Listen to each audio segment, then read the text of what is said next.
অন্তর্বর্তীকালীন সরকারের বাজেট স্বভাবতই আমার প্রত্যাশা সীমিত। কারণ হচ্ছে অন্তর্বর্তী সরকারের একটা সীমাবদ্ধতা আছে, সময়ের ব্যাপার আছে, তারপরে আপনার একটা নির্বাচিত সরকারের বাজেটের প্রতি অ্যাপ্রোচ, যে দীর্ঘ সময় তার থাকার সরকারের মেয়াদ, এই ব্যবধানগুলো তো আমাদেরকে বুঝতে হবে। এই জন্য আমি মনে করি যে প্রথমত যেটা আমি ওভারঅল যেটা ফিল করি সেটা হচ্ছে বাজেটের সাইজটা যে বিগত সরকার যেভাবে বাজেটের সাইজ বাড়াতে যে জায়গায় নিয়ে গেছে সেটার সাথে বাংলাদেশের রাজস্ব আয়ের কোনো সম্পর্ক নেই, এক নাম্বার। দুই নাম্বার হচ্ছে আপনি যখন রাজস্ব আয়ের পুরোটাই আপনার পরিচালন ব্যয়ের মধ্যে ব্যয় হয়ে যাবে, তাহলে আপনি পুরো উন্নয়ন বাজেটটা কিন্তু দেশের ভিতর থেকে দেশের বাইরের থেকে আপনি ধার করে চালাচ্ছেন। এবং তার ফলে যে সমস্যাটা হয় সেটা হয় কি, প্রথমত যে সরকার যখন দেশের ভিতরে অতিরিক্ত আপনি ঋণ নেয় দেশের ভিতর থেকে বাইরের থেকে, একদিকে বাইরের থেকে নিলে আপনার ঋণের বোঝা বাড়তে থাকে, দেশের মানুষকে সেটা দিতে হয় বছরের পর বছর, এবং সেটার ইন্টারেস্টের কারণে আপনার ডেভেলপমেন্ট ওয়ার্ক সাফার করে।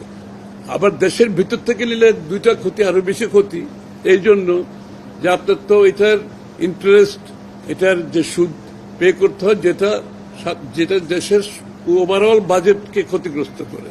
আর দ্বিতীয় কথা হচ্ছে সরকারকে অনেক বেশি টাকা আভ্যন্তরীণ যেটা ঋণ নিলে যেটা হয়, এটা ব্যাংক থেকে অতিরিক্ত ঋণ নিতে গেলে ব্যাংকের ইন্টারেস্ট বেড়ে যায়, এবং ব্যাংকের থেকে যখন সরকার বেশি লোন নিয়ে নেয় তখন কিন্তু ব্যক্তি খাতে আর লোনটা কমে যায়, তাদের লোনটা তারা পায় না। এবং সেইটা দুইটা হয়, একটা হচ্ছে আপনার বিনিয়োগ হয় না, বিনিয়োগ না হলে আপনার কর্মসংস্থান সৃষ্টি হয় না, মানুষের আয় বৃদ্ধি পায় না, সেটা খুব বেশি ক্ষতিগ্রস্ত হয়। অন্যটা হচ্ছে যে যেহেতু প্রাইভেট সেক্টর লোন পায় না, বিনিয়োগেও যেতে পারে না, এবং বর্তমান বিনিয়োগ যেটা আছে সেটাকে বাড়াতে পারে না। সুতরাং আমি মনে করি এই বাজেটে সেই বিষয়টা লক্ষ্য করে আমাদের রাজস্ব আয়ের সাথে আপনার বাজেটের সাইজের একটা সম্পৃক্ততা থাকা উচিত ছিল। আমি মনে করি সেটা হয়নি। সেটা পুরোটাই রাজস্ব আয় যেটা আছে সেটা আপনার পরিচালনা ব্যয়ের মধ্যে চলে যাবে, এবং পুরোটাই কিন্তু দেশের ভিতর থেকে বাইরে থেকে লোন নিতে গেলে যে প্রভাবগুলো আমি বললাম, এই প্রভাবের কারণে অর্থনৈতিক ক্ষতিগ্রস্ত হবে। আর এর বাইরে এটা আমি প্রথম ওভারঅল বিষয়টা বললাম, এটা অত্যন্ত গুরুত্বপূর্ণ। এটাই কিন্তু মূল বিষয়।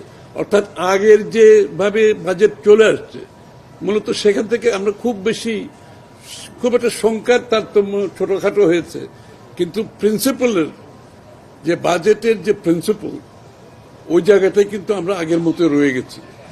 সুতরাং গতানুগতিক শব্দটা আমি বলতে চাই না, অনেকটা সেই জায়গা থেকে খুব একটা বেরোতে পারেনি। এই বাজেটের আপনার রাজস্ব আয়কে ভিত্তি করে আসলে বাজেট করা উচিত।